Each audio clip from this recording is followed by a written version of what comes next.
Mosque again in the spotlight as warnings are being raised not only here but nationwide about crimes against Muslims. Good morning and welcome. The fire at the mosque earlier this month received national and international attention, and not the first time the mosque has been the focus of attention. Joining me to discuss those topics, Wilfredo Ruiz. He is with the Council on American Islamic Relations and serves as a spokesman for the mosque. Sir, thank you for being with us. Thank you, Michael, for hosting us. First, give us an update on where we stand on repairs or the future for the mosque in terms of where services will be and whether you can rebuild there or will ultimately have to move. Good. Thank you again for inviting me. This center suffers serious damages. However, this is if you have a chance to see an aerial view of the center, you will notice that it's like a series of 5 buildings. The main buildings, the worship center per se, were the place where you have the bathrooms, the place where you have the kitchen, and the place you gather for dining, all were directly affected by the fire, greatly affected. There's another building that was untouched and also had the particularity of having an independent electrical connection. And it is in that buildings, a lot smaller, where the community have arranged to do their prayers and their activities for now. How many people attend the mosque regularly? Yeah, and on the Friday congregational prayer, that's where Muslims congregate for prayer, like at noontime, normally a little over 100. So it is a small Islamic center if you compare them with the rest of the Islamic centers of Florida. And it's been there how long? Over 20 years, I've been told, and under the present board of directors, over 14 years. And so bottom line here, you'll press ahead to repair and rebuild and continue services. It might be a little more cramped than you would like at times, but they'll continue on that site. That's where all the communities is focusing their efforts, in the rebuilding, reconstructing. Obviously, a lot of financial resources needed. They roughly estimate, they don't have a professional assessment yet, over $150,000 to fix the building. The fire occurred about 2 weeks ago. 32-year-old Joseph Schreiber of Port St. Lucie in jail, awaiting trial, according to the allegations, and there was surveillance video, and authorities said came there, arrived on a motorcycle through some kind of accelerant, the mosque causing the fire. When they later looked at his social media pages, alleged anti-Islamic comments made by the suspect. Talk about, in the aftermath of all that, the sense of feedback you're getting from community support and your concern about that very kind of rhetoric and what it's helping to fuel. What worries the community is not only the particular incident of the arson, is that this arson is part of a series of hate-filled events or hate crimes that went to as insignificant as a hate call to people being battered while going to prayer, a man was beaten outside the Islamic Center in the summer. And that ended up in somebody getting criminally processed. And this one, it is so grave that the federal jurisdiction is exploring accusing this individual in the federal courts as well. How do we turn the temperature down, increase the communication between the Islamic and non-Islamic community, not only in Fort Pierce but nationwide, dial down the temperature, dial up the outreach and communication on both sides? Yeah. You know, the general response of the community have been beautiful. We have received support from synagogues, from churches of various denominations, and just from peasants, the neighbors who have approached the Islamic Center's constituents just to offer them their financial help or even physical help to rebuild the center. The general reaction and the natural reaction of the Fort Pierce community and the neighborhood there is feeling first very disappointed of what happened in their community, because it's a small, otherwise unified community where almost everybody knows somebody else, and they feel all that this happened to all of them, not just for the Muslim community. To your point about hate crimes, New York Times came out with an article recently saying hate crimes against American Muslims have soared to their highest level since the aftermath of 9/11. Among the research they had done, the new study was based on official police reports 2015, so we're a year behind because the reporting has to come in, but estimated 260 hate crimes against Muslims nationwide in 2015. Your concern, especially in a political season where this has become front and center, this whole discussion about immigration, about Muslims in America, about Donald Trump's comments that he thinks there should be at least a temporary ban on Muslims here. Again, with the rhetoric where it is, how do we dial it down? First, your concerns, and then how do we deal with it? Oh. First, Florida documented a 500% increase on hate crimes and hate incidents from 2014 to 2015, from 5 to close to 2030. Now, from January to July, we have reported over 22. So this year is going to be a record year for Muslims in Florida being targeted of hate incidents or hate crimes. But how do we cope with it? There are those, perhaps some in our audience, and I want to be clear, a wide condemnation of an act of violence against members of our religious community, whatever their background of faith. It's been universal and justified condemnation. Aside from that issue for the moment, and as you pointed out, the community coming together, the fact of the matter is you have a major political candidate who is saying, and many who agree with him saying, listen, right now, given the concerns about terrorism, we need to have at least a temporary ban on Muslims. Certainly what is your response to that certainly argument? The political rhetoric inflames the environment, empowers those people that normally belong in the margins of our society. Those bigots, those racists normally are in the margins of our society because they're going to always exist. If Donald Trump was sitting here right now, or those who support that view, who say out of terror concerns we should have a temporary ban on Muslims, what would you say in response? That there are over 10,000 Muslims wearing the uniform protecting his democracy and his rights.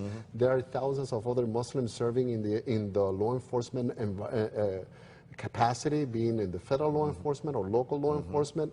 And we remember the Gold Star family at the summer convention. That's just one example. And Muslims in general are more educated than the average American, and they are financially more empowered than the average American. So they do contribute in all aspects of society, as teachers, as professors, as first responders, as lawyers.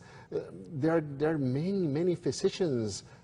Some people estimate even close to 20% of physicians in America who are Muslims. So we're contributing in all aspects of the civic engagement on this community, and alienating Muslims does nothing but prejudice the whole fabric of our nation. Because if you start dividing, hey, this person's or these people, because of the religious belief, don't belong to mainstream America, that's so dangerous, because that's contrary to the spirit of how and why our nation was created the way it is. How do you assuage concerns among those? There is a history, unfortunate, as you all have said, but we had a case of a young man who went over, suicide bomber in Syria, Omar Mateen, the Orlando shooter. In both those cases, they, at least for a time, attended services at the Islamic Center of Fort Pierce. And so it can lead people to say, wait a minute, what's going on here? What do you say to assuage people who, justified or not in your mind, have concerns about that kind of thing?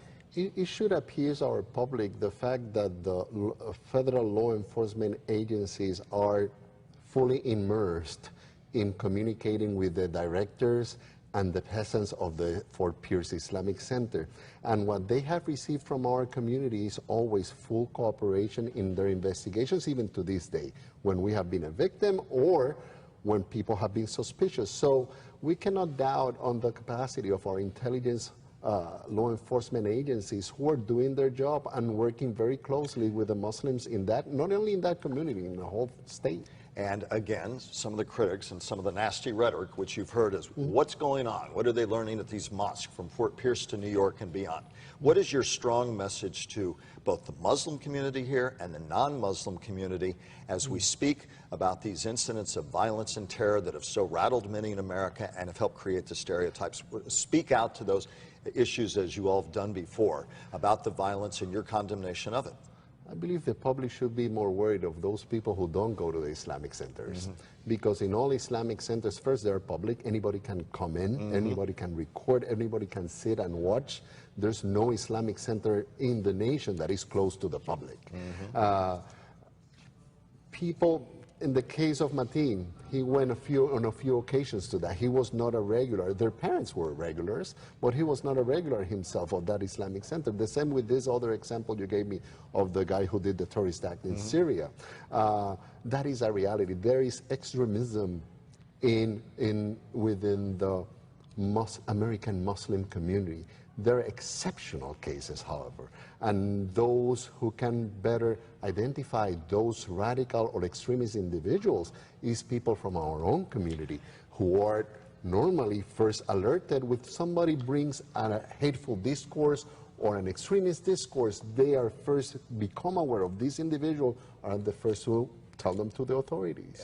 Hillary Clinton has criticized Donald Trump, said his rhetoric, in her mind, is a recruiting tool for those who would do harm to America, for elements of ISIS and others who would take elements of Islam or at least pervert Islam in their own mind. Do you agree that that's a recruiting tool, some of the nasty rhetoric that we're hearing? Is that a little harsh to Donald Trump? To say, no, wait a minute. to some extent it is, Michael, because you know what happened? The discourse of ISIS is that Muslims and ethnic minorities are not accepted in America. They're not taken as fellow Americans. And this is precisely Donald Trump's discourse. Wall and Hispanics just come to rape and distribute drugs. Muslims should be banned. That discourse obviously playing to the hands of ISIS because they want to tell them they want to tell their recruits, and they have done active recruiting even here in Florida. You see, you don't belong. Your presidential candidate don't consider you as an American as you want to be.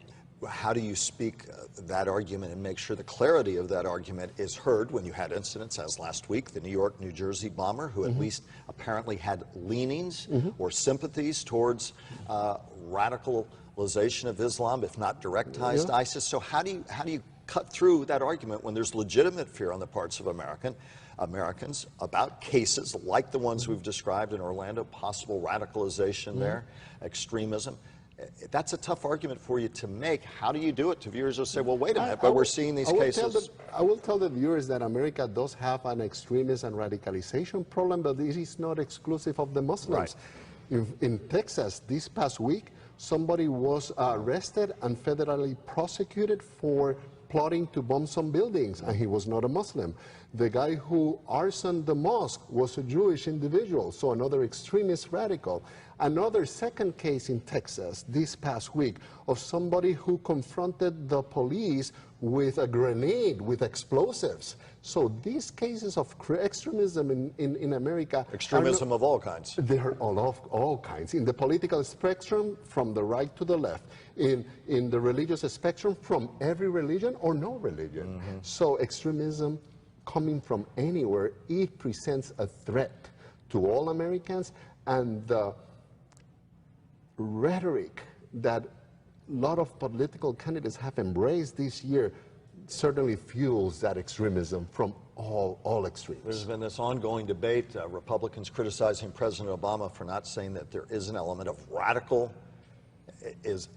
Islamic belief out there. Do you believe there is radical Islam? The president won't utter those words. And then your thought on that, and then a closing thought on how we all come together to create a more positive dialogue to move forward. Radical Islam is Does it exist? Is an oxymoron.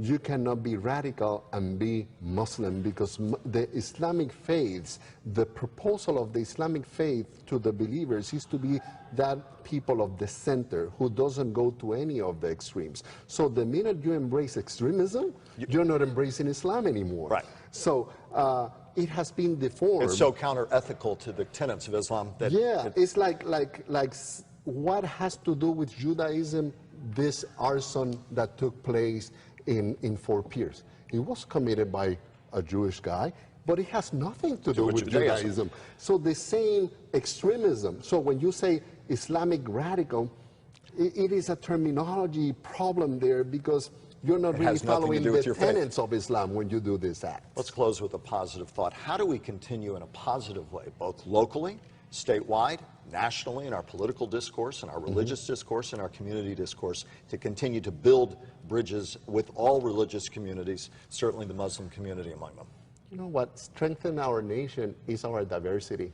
The minute we start losing our diversity as a strengthening tool for us, who we are as American, as a nation, that defeats what this nation is about. Many other nations don't believe and have not taken that as true, that the diversity of ethnicities, the diversity of beliefs, and the diversity of religions that strengthen our nation. That has been proven since the inception of this nation to this day and should never change. Wilfredo Ruiz, thank you for coming in, spending time, and giving us your eloquent insights. And we're glad to hear that slowly but surely, able to get back and rebuild and move on as part of the community. We thank you very much for your time. Thank you, Michael. Thank you for being our guest. We appreciate it so much.